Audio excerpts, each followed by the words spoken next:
दोस्तों according to Einstein कोई भी चीज लाइट की स्पीड से ज्यादा ट्रेवल नहीं कर सकती है, नॉट इवन इंफॉर्मेशन। लेकिन क्या ये सच है? दोस्तों इसको समझने के लिए हम दो पार्टिकल्स का एक पेयर लेते हैं, एक इलेक्ट्रॉन और एक पॉजिट्रॉन।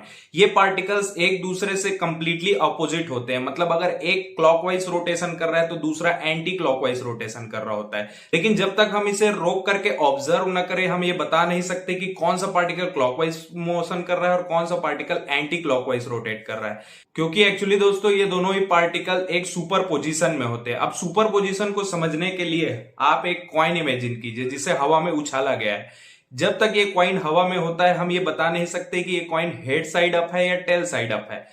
ये जानने के लिए हमें उन कॉइन को रोक करके ऑब्जर्व करना होता है। ऐसा ही ठीक हमारे पार्टिकल्स के साथ भी होता है। खैर अब तक तो सब ठीक चल रहा है, लेकिन असली मजा तो तब आता है जब हम इन पार्टिकल्स को दूर लेकर के जाते हैं, और दूर कहने का मतलब बहुत ज्यादा दूर।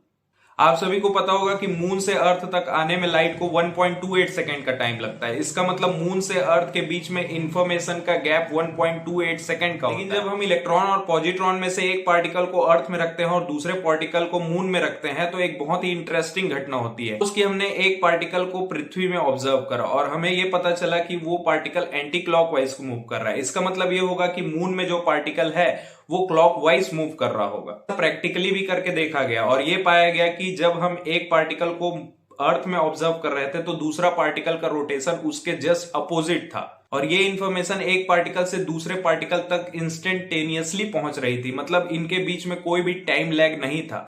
दोस्तों इसी घटना को हम क्वांटम वर्ड में क्वांटम इंटेंगलमेंट कहते हैं। मतलब कुछ तो ऐसा है जो इन पार्टिकल्स को बांध के रखे हुए है, और यही क्वांटम इंटेंगलमेंट साई-फाई मूवी में दिखाए जाने वाले टेलीपोर्टेशन का बेस है। लेकिन दोस्तों सोचने वाली बात यह है कि ये पॉसिबल हो कैसे रहा है। इसके पीछे एक थ्योरी ये है कि हो सकता है ये दोनों पार्टिकल एक दूसरे से इतने दूर हो ही ना, ये दोनों किसी और डायमेंशन के माध्यम से एक दूसरे से बहुत पास है और इंफॉर्मेशन उसी एक अलग डायमेंशन से होकर के गुजर रहा है जहां से लाइट गुजर नहीं सकती। इसलिए लाइट को मून से अर्थ तक ट्रेवल करने में 1.28 सेकंड का समय लगता है, लेकिन इस इंफॉर्मेशन को ट्रेवल करने में कोई समय नहीं लगता। वैसे आपको क्या लगता है? कमेंट में जरूर बताइएगा। और ऐसे इंटरेस्टिंग कॉन्सेप्ट्स के लिए सब्सक्राइब टू फिलोगीक।